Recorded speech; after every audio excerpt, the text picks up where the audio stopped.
I make over $200,000 in profits every single month. I'm 24 years old, I live in Dubai, I have a company that generates millions of dollars every single year, I employ dozens of people, yet I'm not here to brag. This video is going to walk you through my relationship with money over time and how it has shaped my perception of the world. I don't have anything to sell you, this video is not going to be high production, simply how making money changed me. Oh, and by the way, if a raw 16-minute video is too boring for you, you're probably not meant for success anyway. Okay, so what we're going to cover are the types of money and then the stages of making that money. Now, in my experience, I drew this graph that shows the different stages and the correlation with happiness. And as you can see, it's not always proportional, and there are actually moments of diminishing returns that I'll talk about today. So first and foremost, I think there are two types of rich people. That's the people with one big bag of money, those who have exited or made a lot of money in crypto, and they're sitting on a big pile of cash, but there's no new income coming in, right? Or like minimal. And then there's recurring revenue, which is what I have. And I'm not saying there's one better than the other, but it's a very different dynamic of how you approach the world and how you go about spending that money. Because in my experience, at least, recurring revenue has led to abundance. And on the other hand, the guy that have one big bag has more scarcity. So I'm naturally going to comment a lot more on recurring revenue because that is my experience. And I want to start with the first stage, which is making around $2,000 a month. Now, at this stage, you are able to sustain yourself, which is a huge step, right? You can pay for the bills, maybe not all of them, but you can live. At this point, you also get a taste of potential. And what I mean by that is you understand that there's a certain equation to making money, right? Something like X plus Y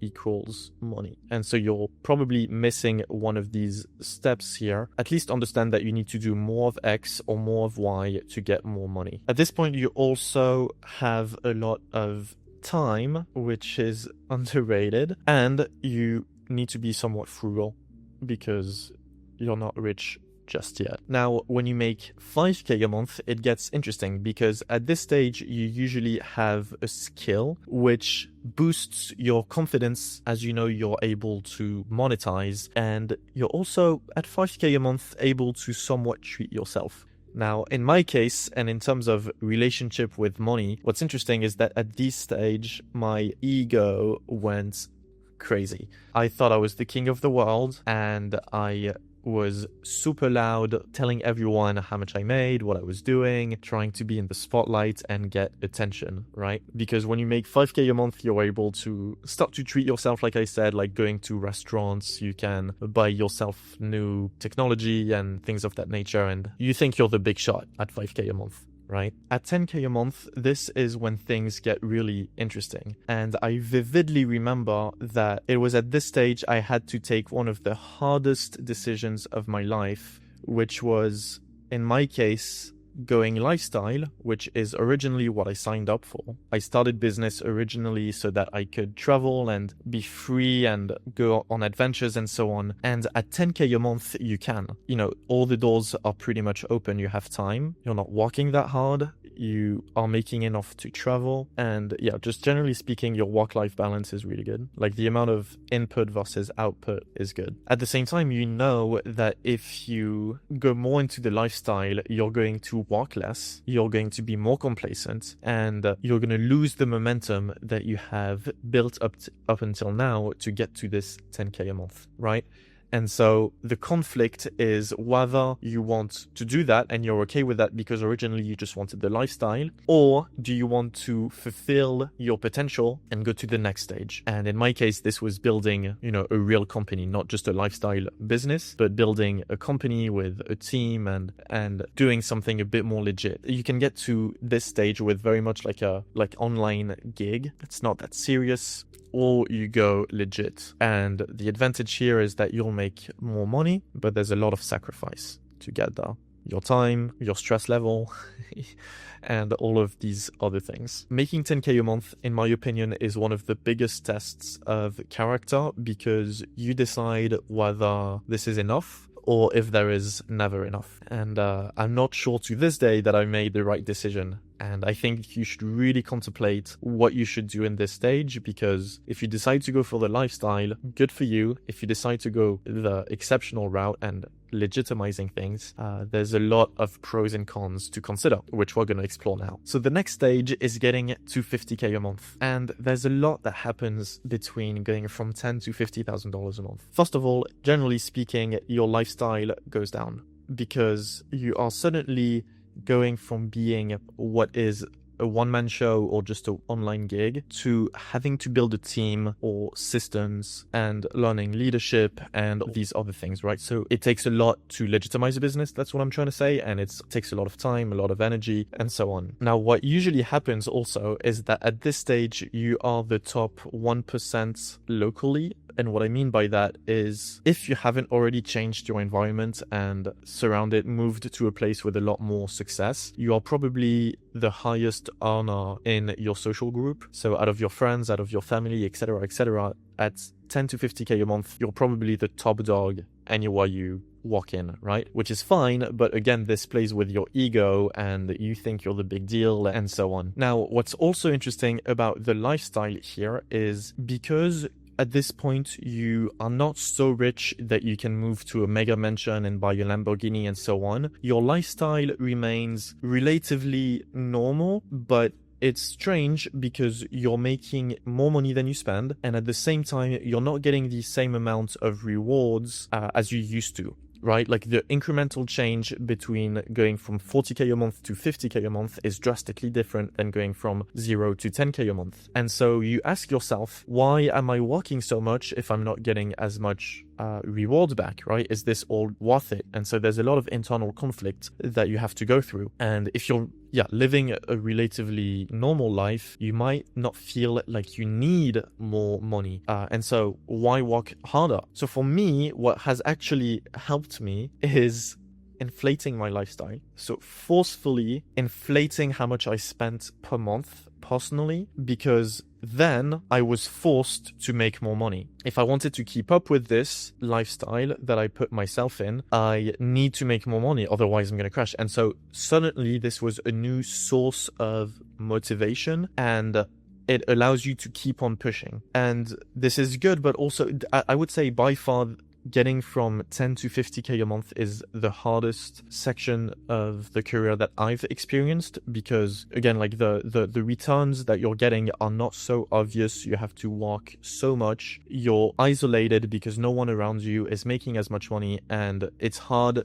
Apart from inflating your lifestyle and finding ways to push yourself, it's hard to find the same motivation as you usually did, because at first it was just about putting food on the table, right? And now putting food on the table is not a worry anymore. You're making way more than you spend. So finding these new ways of motivating yourself is really important. And for me, that's been inflating the lifestyle. So you're here, and then when you start to go from 50 to 100K a month, suddenly your lifestyle goes back up, and then it grows more or less linearly. So this is really interesting because, like I was saying, it goes bad, and then you finally cross that certain test and get your head above the water, and then you are able to go back into the good life. So when you get to 100K a month, there's a few things that happens. First is you get a lot of attention. The people around you or that are close to you know that you're doing good, and there's word of mouth, and so suddenly everyone that you know is praising you, and you're always in the spotlight, and at times you actually don't necessarily want that. And interestingly enough, when you start to make these amounts of money, you're seeking for more privacy, and you're actually aiming to be more discreet and downplaying what you do, right? So I think this is when you start to downplay yourself, whereas before, when you make like 5K a month, you're so over the top with everything and exaggerating all your numbers, etc. Once you get to these amounts and beyond, you start to downplay. At this stage, you're also getting a much better lifestyle, and that's because you've likely been able to buy back your time by building systems, automating certain parts of your work, or delegating to employees or people that work with you, allowing you to buy back a lot of your time. So your lifestyle goes back up, and you're finally able to rest and enjoy the fruits of your work. Now, while the lifestyle is good, at this stage, you also need a new source of motivation, because while inflating your lifestyle is something that works at first, you can't indefinitely move to a bigger house and get a bigger car and bigger watch, although maybe you could, but at some point, if you're not that materialistic, it's what's the point, right? Like, you already have a nice apartment. How much better does it get? What's the real incremental benefit of doing so? So you need a new source of motivation. And what I found super interesting in my experience is that you're usually at this point full. And so this is a cup with water, and you are yourself pretty fulfilled with how much money you make and all of these things, right? And so one of the fuel, should I say, for continuing to be motivated in my case has been to lift others, right? Those around me, seeing them succeed and seeing them blossom as a consequence of the opportunities I was able to provide, or you know, working together and collaborating. So getting some of my extra water to other people around me and seeing them grow up together, that has been one of the most fulfilling thing, and the thing that kind of keeps you going. So like sharing the success. Another thing that happens when you are at this stage is that your relationship with money drastically changes in terms of how you view things and convenience and time. For instance, just a couple years ago, I could never understand people that spend $5 on coffee. I was very frugal, and I never thought that I would allow myself to do such things, right? And over time, as you make more money, and I talk about this a lot with my friends, there are certain things that you would just, you know, you're overpaying, but you would rather pay a couple bucks more because it means so little to you to get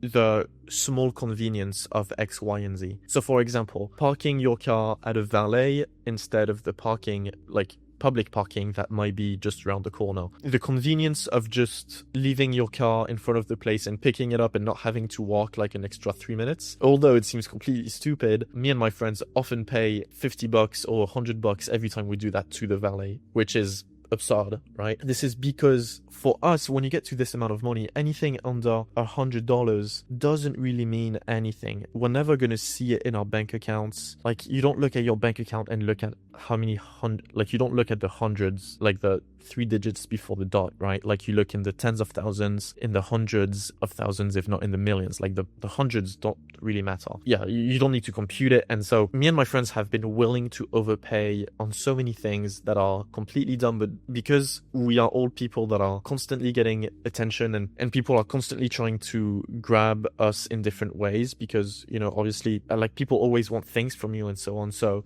buying back time and convenience and just simplifying your life, like paying to simplify things, is something that you allow yourself and tolerate a lot more as you make these kinds of amounts. So yeah, in my experience, making $100,000 and above per month is a place where you're doing it much more because of the people around you, and so it's much more about the company than it is about the journey. And what I mean by the company is actually who is doing it with you, like your company, like who you have around you, not the entity. Like, you want to bring people to the top with you, because otherwise it doesn't get much better at the top. Like, you really want to experience things with people. Also, more money equals more attention, so you would see a tendency to have the biggest earners actually show off the less. This is why all the billionaires are in flip-flops and don't care about anything, because they don't want to attract the attention to them. They already are constantly bombarded with appraisals that they don't want to be in